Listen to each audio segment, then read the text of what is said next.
ಸರ್ಕಾರದ ವಿರುದ್ಧ ದೋಸ್ತಿ ಸಮರ. ಪಾದಯಾತ್ರೆಯಲ್ಲಿ ಕುಮಾರಸ್ವಾಮಿ ಅವರು ಮಾತಾಡಿದ್ದಾರೆ. ಸರ್ಕಾರದ ವಿರುದ್ಧ ಕುಮಾರಣ್ಣ ಸಿಡಿಮಿಡಿಗೊಂಡಿದ್ದಾರೆ. ಜನ ವಿರೋಧಿ ಸರ್ಕಾರವನ್ನ ಕಿತ್ತೊಗೆಯಬೇಕು ಅಂತ ಆಗ್ರಹಿಸಿದ್ದಾರೆ. ಸರ್ಕಾರದ ವಿರುದ್ಧ ದೋಸ್ತಿ ಈಗಾಗಲೇ ಸಮರ ಸಾರಿದೆ. ಪಾದಯಾತ್ರೆಯಲ್ಲಿ ಕುಮಾರಸ್ವಾಮಿ ಅವರು ಕಾಂಗ್ರೆಸ್ ಸರ್ಕಾರದ ವಿರುದ್ಧ ಆಕ್ರೋಶವನ್ನ ಹೊರಹಾಕಿದ್ದಾರೆ. ಸರ್ಕಾರದ ವಿರುದ್ಧ ಕುಮಾರಣ್ಣ ಸಿಡಿಮಿಡಿಗೊಂಡಿದ್ದಾರೆ, ವಾಗ್ದಾಳಿಯನ್ನ ನಡೆಸಿದ್ದಾರೆ. ಜನ ವಿರೋಧಿ ಸರ್ಕಾರವನ್ನ ಕಿತ್ತೊಗೆಯಬೇಕು ಅಂತ ಆಗ್ರಹಿಸಿದ್ದಾರೆ. ದಿನಗಳನ್ನು ನಾವೇನು ಕಾಣ್ತೇವೆ.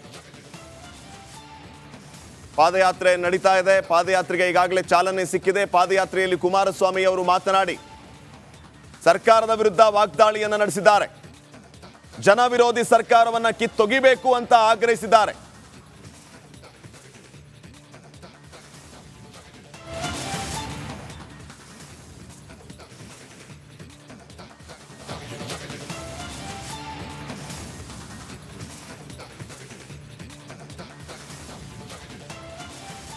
ನಡೀತಾ ಇರುವಂತಹ ಬೆಳವಣಿಗೆ ವಿರುದ್ಧವೂ ಕೂಡ ಆಕ್ರೋಶವನ್ನ ವ್ಯಕ್ತಪಡಿಸಿದ್ದಾರೆ ಕುಮಾರಸ್ವಾಮಿ ಅವರು. ಸರ್ಕಾರದ ವಿರುದ್ಧ PSI ಪರಶುರಾಮ್ ಸಾವನ್ನಪ್ಪಿರುವಂತದ್ದು, ವರ್ಗಾವಣೆ ದಂಧೆಗೆ ಬೇಸತ್ತು ಪರಶುರಾಮ್ ಸಾವನ್ನಪ್ಪಿರುವ ಅನ್ನುವಂತಹ ವಿಚಾರ ಚರ್ಚೆ ಆಗ್ತಾ ಇರೋದು.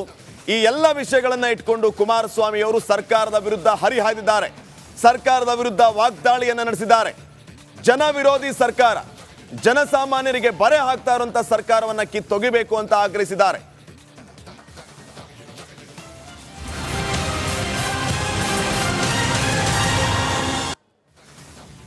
ಮೂಡ ಹಗರಣದ ವಿಚಾರಕ್ಕೆ ಸಂಬಂಧಪಟ್ಟಂತೆ ಮೈತ್ರಿ ಪಾದಯಾತ್ರೆ ಈಗಾಗಲೇ ಆರಂಭ ಆಗಿದೆ.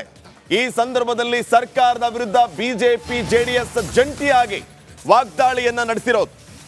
ಮಳೆಯ ನಡುವೆಯೇ ಪಾದಯಾತ್ರೆ ಸಾಗ್ತಾ ಇದೆ. ಕುಮಾರಸ್ವಾಮಿ ಅವರ ಜೊತೆಯಲ್ಲಿ ವಿಜಯೇಂದ್ರ ಹೆಜ್ಜೆ ಹಾಕ್ತಾ ಇದ್ದಾರೆ.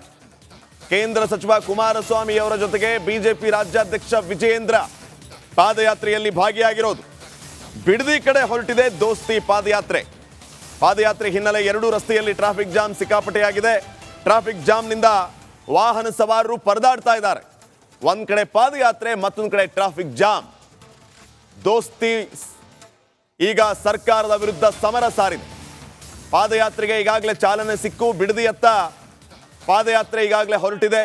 ಮಳೆಯ ನಡುವೆಯೂ ಕೂಡ ಪಾದಯಾತ್ರೆ ಯಶಸ್ವಿಯಾಗಿ ಸಾಗ್ತಾ ಇದೆ. ಕರ್ನಾಟಕದಲ್ಲಿರ್ತಕ್ಕಂತಹ ಭ್ರಷ್ಟ ಸರ್ಕಾರವನ್ನ ಕಿತ್ತೊಗೆಬೇಕು. ಹಗರಣದಲ್ಲಿ ಭಾಗಿಯಾಗಿರ್ತಕ್ಕಂತಹ ಸಿದ್ದರಾಮಯ್ಯರನ್ನ ಅಧಿಕಾರದಿಂದ ಕೆಳಗಿಳಿಸಬೇಕು ಅನ್ನತಕ್ಕಂತಹ ಯೋಚನೆ ಅಡಿಯಲ್ಲಿ ಇಡೀ ಕರ್ನಾಟಕದ ಜನತೆ ಇವತ್ತಿನ ರ್ಯಾಲಿಯಲ್ಲಿ ಪಾಲ್ಗೊಳ್ಳುವುದರ ಮುಖಾಂತರ ಒಂದು ಸ್ಪಷ್ಟವಾಗಿರ್ತಕ್ಕಂತಹ ಸಂದೇಶವನ್ನ ಸರ್ಕಾರಕ್ಕೆ ಕೊಟ್ಟಿದ್ದಾರೆ. ಈ ಯಾತ್ರೆ ಕೊನೆಗೊಳ್ಳುವ ಮೊದಲು, ಮೈಸೂರು ಚಲೋ ಕಾರ್ಯಕ್ರಮ ಮುಗಿಯೋದಕ್ಕಿಂತ ಮೊದಲು ಸಿದ್ದರಾಮಯ್ಯನವರು ನೈತಿಕ ಹೊಣೆ ಹೊತ್ತು ರಾಜೀನಾಮೆಯನ್ನು ಕೊಡಬೇಕು. ಯಾವ ಹಗರಣದಲ್ಲಿ ಭಾಗಿಯಾಗಿರ್ತಕ್ಕಂತಹ ಯಾರೆಲ್ಲ ಇದ್ದಾರ ಅವರೆಲ್ಲರಿಗೂ ಕೂಡ ಕಾನೂನಿನ ಮುಖಾಂತರ ತಕ್ಕ ಶಿಕ್ಷೆ ಆಗಬೇಕು ಅನ್ನತಕ್ಕಂಥ ಆಗ್ರಹದ ಜೊತೆಗೆ ಜನರಿಂದ ಚುನಾಯಿತ ಸರ್ಕಾರವನ್ನ ಅಸ್ಥಿರಗೊಳಿಸೋದಕ್ಕೆ ರಾಜಭವನದ ಮೂಲಕ ಕೇಂದ್ರ ಪ್ರಯತ್ನಿಸ್ತಾ ಇದೆ ಅನ್ನೋ ಆರೋಪ. ಏನ್ ಹೇಳ್ತೀವಿ? ಖಂಡಿತ ಇಲ್ಲ. ಕರ್ನಾಟಕದ ಸರ್ಕಾರ ಇವತ್ತು ಭ್ರಷ್ಟ ಅನ್ನುವಂಥದ್ದು ಜಗಜ್ಜಾಹೀರಾಗಿದೆ. ಯಾವ ಮೂಡ ಮತ್ತು ವಾಲ್ಮೀಕಿ ಆ ಎರಡು ಹಗರಣಗಳಲ್ಲಿ ನೇರವಾಗಿ ಸರ್ಕಾರದ ಜನಪ್ರತಿನಿಧಿಗಳು ಸಚಿವರು ಭಾಗಿಯಾಗುವುದರ ಜೊತೆಗೆ ಸರ್ಕಾರ ಭ್ರಷ್ಟಾಚಾರ ಸರ್ಕಾರ ಅನ್ನೋದು ಸಾಬೀತಾಗಿದೆ. ಮಾನ್ಯ ಮುಖ್ಯಮಂತ್ರಿಗಳ ತಕ್ಷಣ ರಾಜೀನಾಮೆ ಕೊಡಬೇಕು ಅಂತಕ್ಕಂಥ ಆಗ್ರಹವನ್ನ ಈ ಸಂದರ್ಭದಲ್ಲಿ ಕೊಡ್ತಾರೆ. ಯಾದಗಿರಿ PSI ಪರಶುರಾಮ್ ಸಾವನ್ನಪ್ಪಿರೋ ವಿಚಾರಕ್ಕೆ ಸಂಬಂಧಪಟ್ಟಂತೆ PSI ಸಾವಿನ ಬಗ್ಗೆ ತನಿಖೆಗೆ ಆಗ್ರಹಿಸಿ ರಾಜ್ಯಪಾಲರಿಗೆ ಪತ್ರವನ್ನ ಬರೆಯಲಾಗಿದೆ.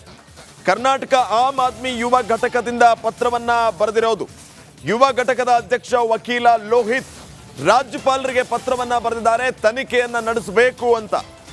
ಹಣಕ್ಕೆ ಪೀಡಿಸುತ್ತಿರುವ ಬಗ್ಗೆ ಮೃತರ ಸಂಬಂಧಿಕರು ಆರೋಪವನ್ನ ಮಾಡಿದ್ದಾರೆ. ಕಾಂಗ್ರೆಸ್ ಶಾಸಕನ ವಿರುದ್ಧವೇ ಆರೋಪ ಕೇಳಿ ಬಂದಿದೆ. ಕೂಡಲೇ ತನಿಖೆಗೆ ಸೂಚಿಸಬೇಕು ಅಂತ ರಾಜ್ಯಪಾಲರಿಗೆ ಪತ್ರವನ್ನ ಬರೆದಿದೆ ಆಮ್ ಆದ್ಮಿ ಯುವ ಘಟಕ.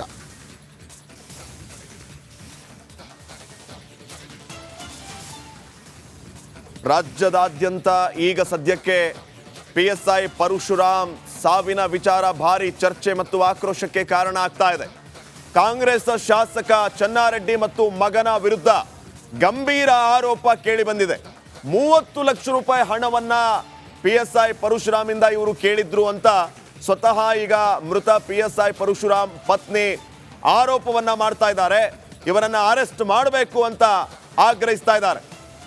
ಇದೇ ವಿಚಾರ ಈಗ ರಾಜ್ಯದಾದ್ಯಂತ ಭಾರಿ ಚರ್ಚೆಗೆ ಕಾರಣ ಆಗ್ತಾ ಇದೆ. ಇದರ ಜೊತೆಗೆ ರಾಯರೆಡ್ಡಿ ಕೂಡ ಮತ್ತೊಂದು ಬಾಂಬ್ ಸಿಡಿಸಿದ್ದಾರೆ. ರಾಜ್ಯದಲ್ಲಿ ವರ್ಗಾವಣೆ ದಂಧೆ ಜೋರಾಗಿದೆ. ಪರಶುರಾಮ್ ವಿಚಾರದಲ್ಲಿಯೂ ಕೂಡ ಈ ವರ್ಗಾವಣೆ ದಂಧೆ ಸದ್ದು ಮಾಡಿರಬಹುದು. ಕ್ರಮ ಕೈಗೊಳ್ಳಬೇಕು ಅನ್ನುವಂಥ ಆಗ್ರಹ ಕೇಳಿ ಬಂದಿದೆ. ಮತ್ತೊಂದು ಕಡೆ ಶಾಸಕರ ವಿರುದ್ಧ ಪ್ರತಿಭಟನೆ ನಡೀತಾ ಇದೆ. ಇದಲ್ಲದೆ ಆಮ್ ಆದ್ಮಿ ಯುವ ಘಟಕ ಈಗ ಪತ್ರವನ್ನ ಕೂಡ ಬರೆದಿದೆ ರಾಜ್ಯಪಾಲರಿಗೆ. ಕೂಡಲೇ ತನಿಖೆ ಆಗಬೇಕು, ತನಿಖೆಗಾಗಿ ಸೂಚನೆ ನೀಡಿ ಅಂತ ಪತ್ರದಲ್ಲಿ ಅವರು ಆಗ್ರಹಿಸಿದ್ದಾರೆ. ಸ್ವತಃ ಕಾಂಗ್ರೆಸ್ ಶಾಸಕರ ವಿರುದ್ಧ ಈ ಗಂಭೀರ ಆರೋಪ ಕೇಳಿ ಬಂದಿದೆ. ಇಂಥವರನ್ನ ಯಾವುದೇ ಕಾರಣಕ್ಕೂ ಬಿಡಬಾರದು, ತಪ್ಪು ಮಾಡಿದವರ ವಿರುದ್ಧ ಶಿಕ್ಷೆ ಆಗಬೇಕು ಅಂತ ಆಗ್ರಹಿಸಿದ್ದಾರೆ. ನಲ್ಲಿ ಗುಡ್ಡ ಕುಸಿತದ ದೃಶ್ಯಗಳೇ ಭಯಾನಕವಾಗಿದೆ. ಡ್ರೋನ್ನಲ್ಲಿ ಗುಡ್ಡ ಕುಸಿತ ಜಾಗದ ಭೀಕರ ದೃಶ್ಯ ಸರಿಯಾಗಿದೆ. ಮೊದಲು ಬೆಟ್ಟದ ಮೇಲಿಂದ ಭೂ ಕುಸಿತವಾಗಿದ್ದು ಬೆಟ್ಟದ ಸಾಲುಗಳಿಂದ ಹರಿತಾ ಇರುವಂತಹ ನೀರಿನ ದೃಶ್ಯ ಡ್ರೋನ್ನಲ್ಲಿ ಸರಿಯಾಗಿದೆ.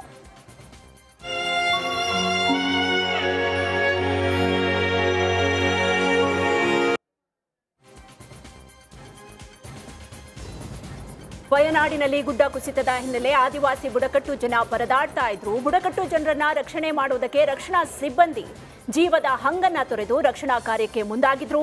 ಮೊದಲಿಗೆ ರಕ್ಷಣಾ ತಂಡವನ್ನ ಹತ್ತಿರ ಬಿಡಿಸಿಕೊಳ್ಳದ ಬುಡಕಟ್ಟು ಜನರ ಮನವೊಲಿಸಿದ ಸಿಬ್ಬಂದಿ ಆದಿವಾಸಿಗಳ ಮಗುವನ್ನ ತಕ್ಕೊಂಡು ಸೂಚನೆಯನ್ನ ಕೊಟ್ಟು ವಿಶ್ವಾಸವನ್ನ ಸಾಧಿಸಿ ಬುಡಕಟ್ಟು ಜನರನ್ನ ರಕ್ಷಣೆ ಮಾಡಿದ್ರು.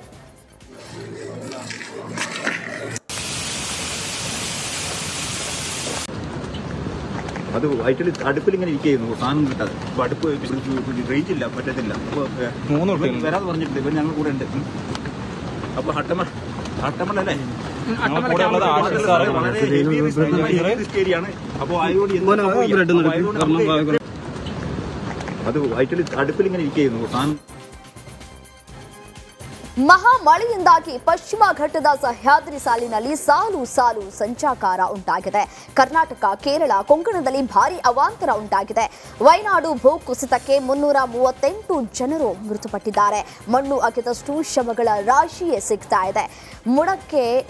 ಮುಂಡಕೈ ಚೂರಲ್ ಮಲೆಯಲ್ಲಿ ದುರಂತದ ಒಂದೊಂದು ದೃಶ್ಯವೂ ಕೂಡ ಘೋರವಾಗಿದೆ. ಸೇನೆ, NDRF ದಟ್ಟಾರಣ್ಯದಲ್ಲಿ ಸಿಲುಕಿದಂತಹ ಮಕ್ಕಳನ್ನ ರಕ್ಷಣೆ ಮಾಡಿದ್ದಾರೆ.